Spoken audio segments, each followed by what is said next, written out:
Is the Prime Minister living up to his nickname, Sir Flip-Flop? He told us it will be a government of service. I invite you all to join this government of service. It turns out he might have meant serving his union paymasters. We've got the junior doctors, ASLEF teachers, NHS staff, and then today the RMT's Mick Lynch marched into the Department of Transport. And then Starmer said this about taxation. We will not raise tax on working people. No tax rises for income tax, for national insurance, for VAT. We will not raise income tax. OK, well, who's going to pay for all that stuff then? And he said that he'd be all about growth. Our focus is on growth. That's been the missing ingredient for the last 14 years. It's been slightly the missing ingredient in this campaign as well, because we're not talking enough about how we grow the economy and create wealth.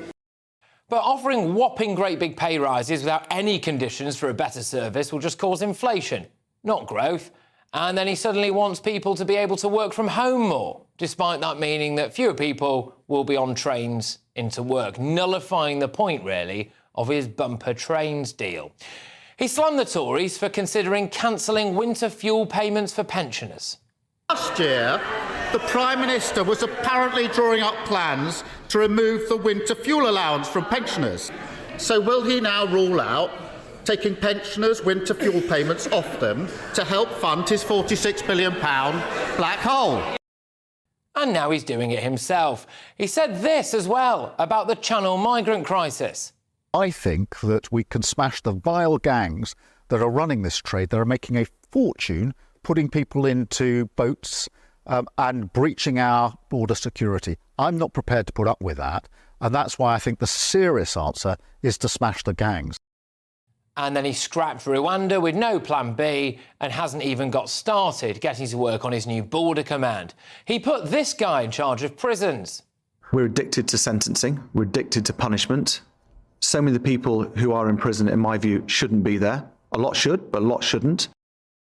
Now we've got Operation Early Dawn to find every single way to lock people up for longer, even for online comments. If Sir Keir Starmer told you it was raining, you'd probably want to go outside and check, wouldn't you? Can Britain survive 5 years of this Prime Minister? Let's get the thoughts of my panel. We've got columnist and broadcaster Esther Crackey, director of the Centre for Migration and Economic Prosperity, Stephen Wolfe, and journalist Jonathan Less. Esther, I'll start with you. Do you think Britain will survive 5 years of the man who's been nicknamed Sir Flip-Flop? No, but I wasn't expecting enthusiasm to decline this precipitously. Look, he was. We always think that when a new government comes in, there's sort of a sense of things are going to get better. Keir Starmer didn't have any of that enthusiasm. Maybe Rachel Reeves, because she seemed like the most competent member of his cabinet. But in general, there was no great enthusiasm for him to begin with. And then just a few weeks into his premiership, you see this sort of chaos erupting. I mean, there's no money. Apparently, the Tories left the economy in a terrible state, but there is money to be basically kowtowing to all these public unions. So that's inconsistent. You know, you're stripping pensioners of their winter fuel payments, but you have money to pay train drivers, even though trains will eventually become either obsolete or driverless. There's so many inconsistencies in a lot of the things he says. You know, we want to focus on economic growth, okay, but there are no tax cuts coming in. Energy prices are probably going to stay high. There's not been any discussion about long-term energy, sort of our mix or pricing or anything like that. Where is the economic growth going to come from? It looks like taxes are going to go up in the autumn budget. So, I mean, there are lots of inconsistencies. Forget even just the enthusiasm. Really, he seems quite like an absentee prime minister. He's just kind of hiding and trying to wheel out members of his cabinet when it's relevant. But he doesn't even seem to believe in his own vision, if he has one. Well, I mean, Stephen, you know, what are we now, 6 weeks or so in? And he promised a government of service. He said, you know, the adults are back in the room and all of that. Can you actually trust a single word this guy says? Well, you couldn't trust it before and you can't trust it now. I mean, look, this is the man that tried to avoid actually doing any debates in the way that Kamala Harris is trying to do so in America. They're hiding the fact that they couldn't really do anything that's everything was about a very well-constructed argument about saying nothing. And when you get bland people doing bland issues, this is what happens when reality hits the face. There's no adults in the room. This is children still at university, just on their first week. This is like their first week in university where they're enjoying themselves. The fact is, will we survive?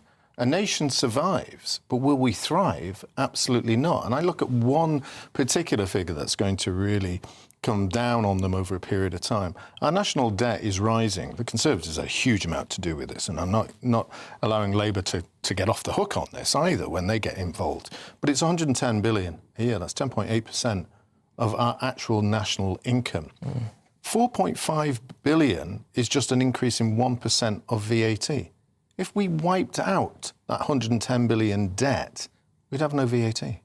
Wouldn't that improve the nation of our country? Just to contextualise, they won't do that. They're just going to... We spend more servicing our debt, just the interest payments, than we do on the army, on defence and police combined. Yeah, but so if you're going just to contextualise where our priorities But if you're going to start spending more on your doctors, on your kind of train drivers, this is what you're going to have, and this is why the decline of Britain will continue. What has Keir Starmer done right so far? I mean, give the guy a break. He's been in power for 6 weeks. Obviously, quite a few of those are taken up by the worst civil unrest we've had in, 13 years, which actually a majority of the public think that he handled quite well. And I happen to agree with them. That's obviously, as Esther points out, there has been a decline in popularity in the government. And I confess that happened faster than I thought, because the only major thing that's happened the riots, which also a majority of people think he handled quite well. Look, I think that we have to bear in mind that there's going to be a long 5 years, OK?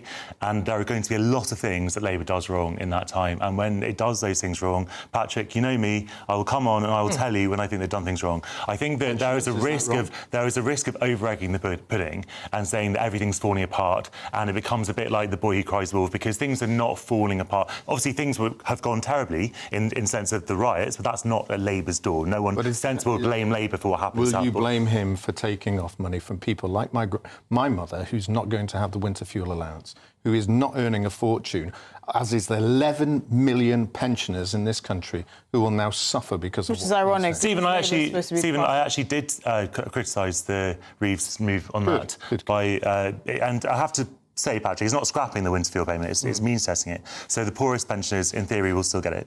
But obviously, there is an issue about very, very rich pensioners who are claiming benefit they say they don't need. I happen to think the means testing is not a particularly progressive way of doing things anyway, because the means testing itself overbalances or outweighs the saving that you make anyway. So there are all kinds of reasons not to means test things. But obviously, the government has to find money. We all agree with that. The question is how they find it. Yeah, indeed. And when it comes specifically to one of the major issues that's rearing its head at the moment is the early doors negotiation / non-negotiation that they've got. I mean, you've basically got a procession of union barons with an empty bag walking into various different government departments, asking them to fill that bag up with cash and then leave. I mean, it's not a particularly good start there. Well, it's not. And again, this is where I think listening to the public is probably wiser, because not all unions or not all striking unions are made the same. People have a lot more sympathy with junior doctors, for example, and nurses than train drivers and university lecturers. So, for instance, the pay rise that train drivers were most recently offered would put the average about around 70k.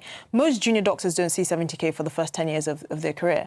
And the reason why, when people say we should be listening to the public, it's not because it gives you a bargaining chip and something to leverage on. If you're going to spend the public's money and just kowtow to the interests of train drivers, well, people are thinking we won't always need these train drivers. We can take coaches. People have adjusted, but we will always need our doctors and nurses. These are the kinds of decisions that highlight or signal that this is a government that's serious, that the adults are actually back in charge and not just saying it, but actually doing it. Yeah, so one of the key issues that we've got right now, 6 weeks into Labour, is this issue with the unions and potential inflation and taxpayers' money with that. Another issue, I suspect, is the idea that he's maybe coming across as quite authoritarian when it comes to things like social media and when it comes to response, in some respects, to the riots. Is that also a problem for you? Absolutely. I mean, look, there's two-tier policing has existed since Robert Peel actually put policing in place. I've been doing a lot more research on this since we looked at it, and when we see the way that the judges acted in Peterloo, the way the judges acted in the Chester riot, the way they did it in the, right going back to Cromwell's period, this is absolutely something that we've seen here.